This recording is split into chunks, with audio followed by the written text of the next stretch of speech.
Shoutout mga kasimple, good morning sa inyo. Bali, pinakita natin kanina isda, gagayatin natin dahil may umorder. Yan. At saka ito, lilinisin natin ito. Yan ating mga panglinis.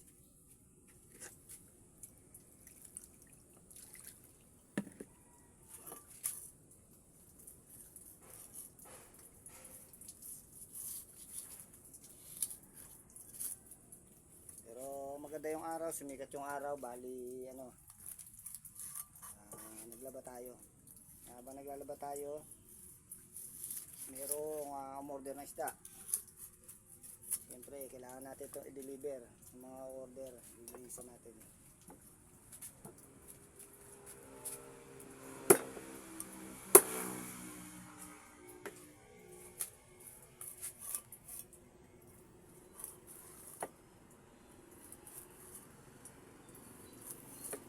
Kailangan matalas ang panggayat mo kailangan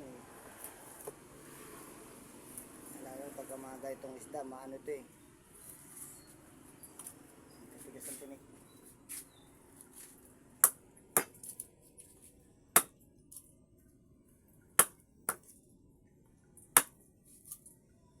Nalinis natin pati yan.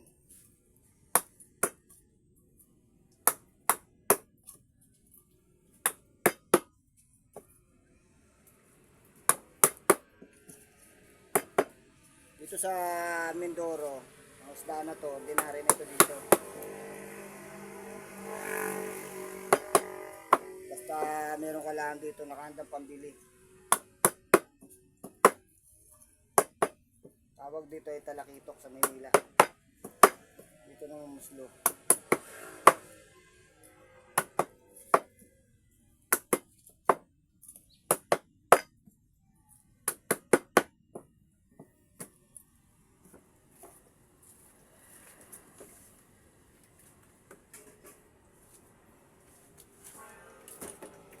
Ng lagayan. Itong isa tingin, itong isa naman na kanuping.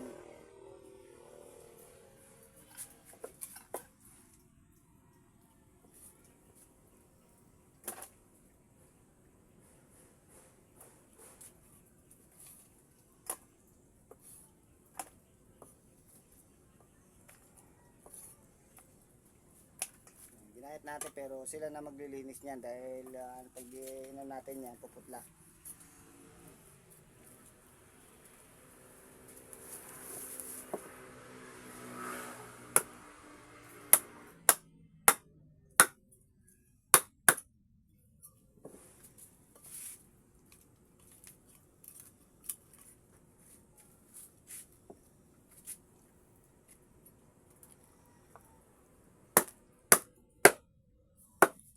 Hindi naman madugo yung ganitong isda pag tinatagtad gaya ng tulungan.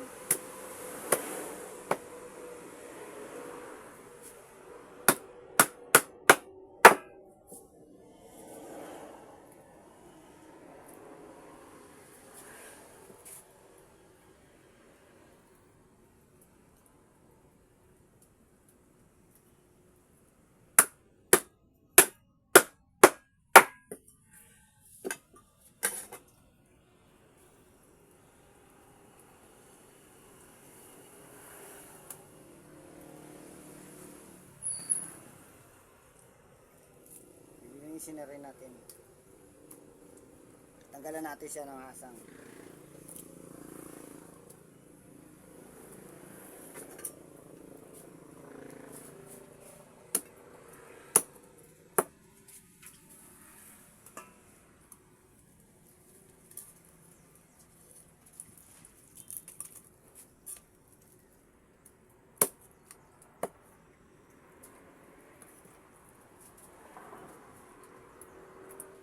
Yan. Tapos na. Dito naman.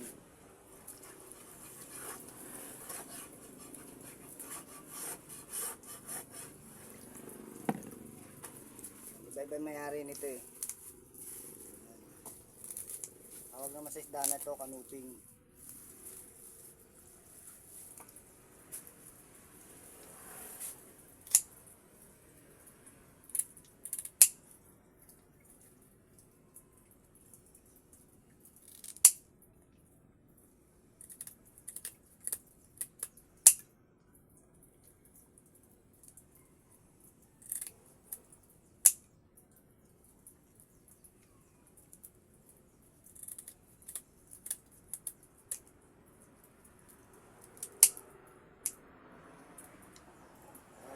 mamaya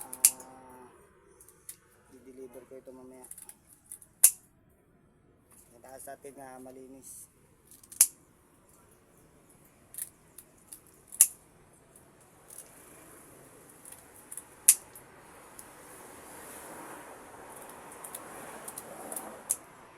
Sarap to, sinigang.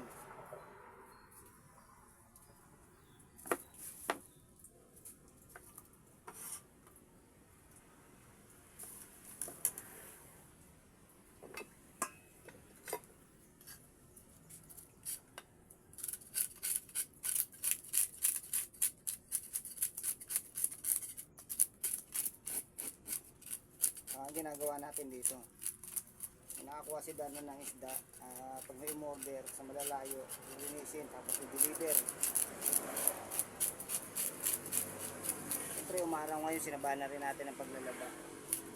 Wala ko sa camera, yun ang daya yung nilalaban.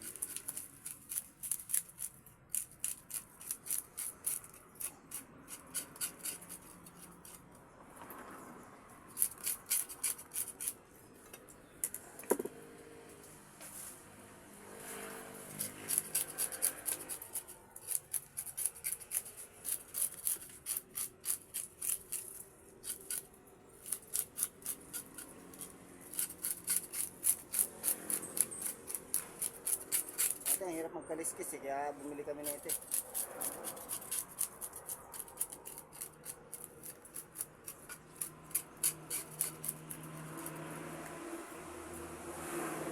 Ano? Sarap na isda yan, no? Ang laki na ito, tawag dito yung manicot.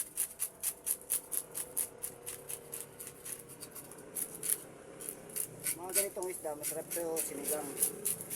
At ganito sa riwa. Lasang-lasa mo yung sabaw sinigang.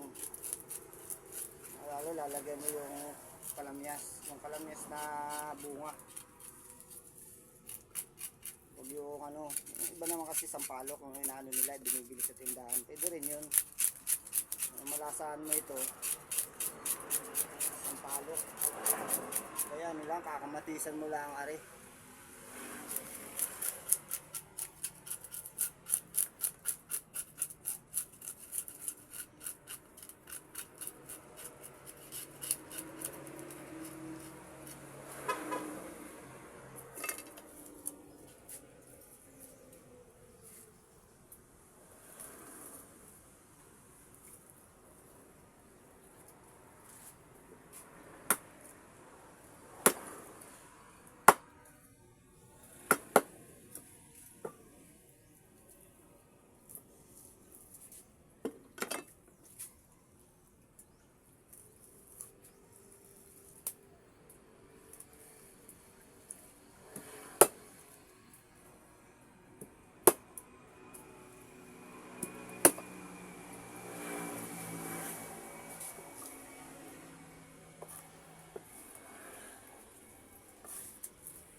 Ito, ugasan natin ito mamaya.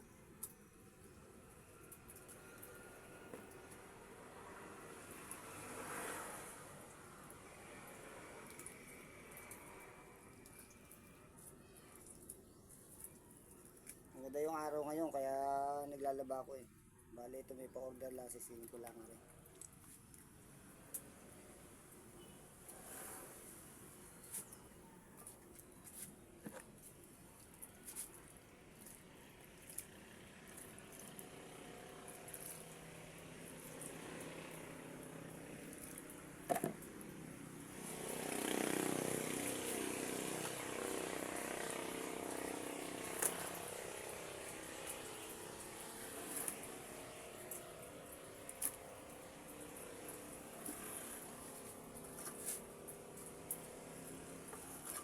kami araw-araw may isda.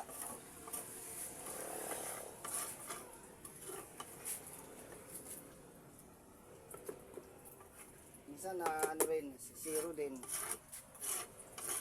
Pero minsan naman kakunti lang, minsan naman madami. Ngayon ko tama lang.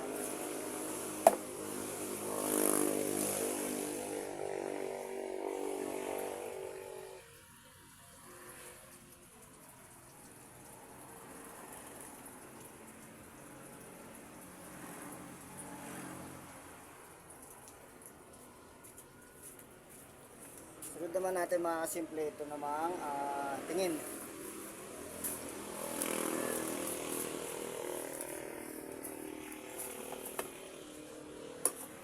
Ito naman, ano na, hindi na ito hahatiin. Linisin lang ito, ang galala ito ng ano, mga tinik-tinik.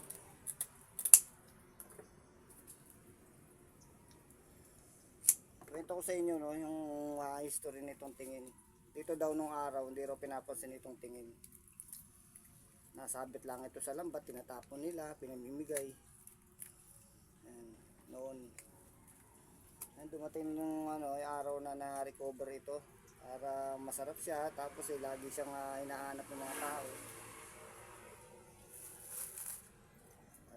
Yun, naging ano siya mabili. Hanggang sa nagmahal siya nagmahal. Isa ito sa pinakamahal ngayon dito. Yan, tsaka yung muslo. Hindi nagbabago ang presyo niyan. Mga tulingan, mga matang baka, mga lagidlid, nagbabago ang presyo niyan. Ito hindi nagbabago kung ano yung presyo nito, yung talagang bentahan niyan. Babago lang presyo nito yung maliliit. Yan, siyempre bababa yung kasi maliit eh. Pero pag mga ganitong size, ito, very good size ito. Masarap din itong sinigang. Hindi ito yung tingin doon sa Maynila na yung parang maroon na kulay. Ito hindi. Klase pagkapula niya eh.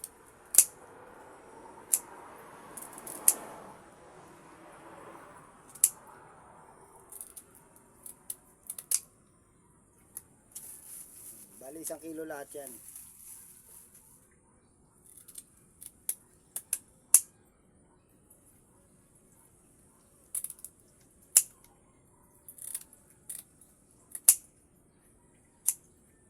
Pero ito hindi na natin kakaliskisan kasi hindi na ito kinakaliskisan. Tatanggalan lang natin ito ng hasang tsaka bituka. Ngayon yung nakabili nito, kung sisigangin nila, lulutuin nila ng ganitong buo.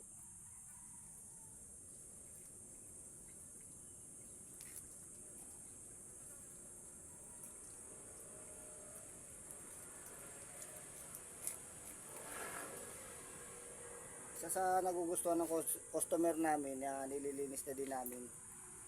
Meron namang customer na hindi nagpapalinis, sila na lang.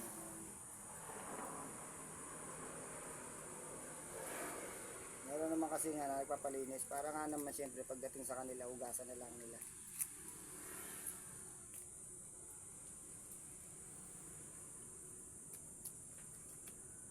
Ayan. Yung una nilinis natin, muslo, talakitok. Higit 1 kilo yun. Sarap din sinigang.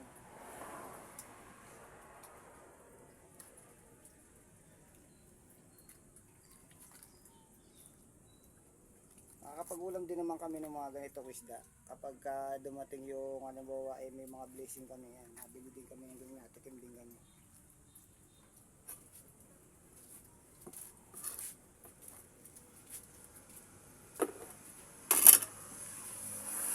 Ayan, linis na yan. Di-deliver ko na yan, mga simple. Ayan, natapos na yung ating paglilinis ng isda. For today's video natin, naglinis tayo ng isda na ating pag-deliver. Ayan, nakagawa na tayo ng long video. At salamat nga pala ulit sa panonood at pagsuporta lagi sa video ko. Shoutout po sa inyo at God bless us all. Thank you po.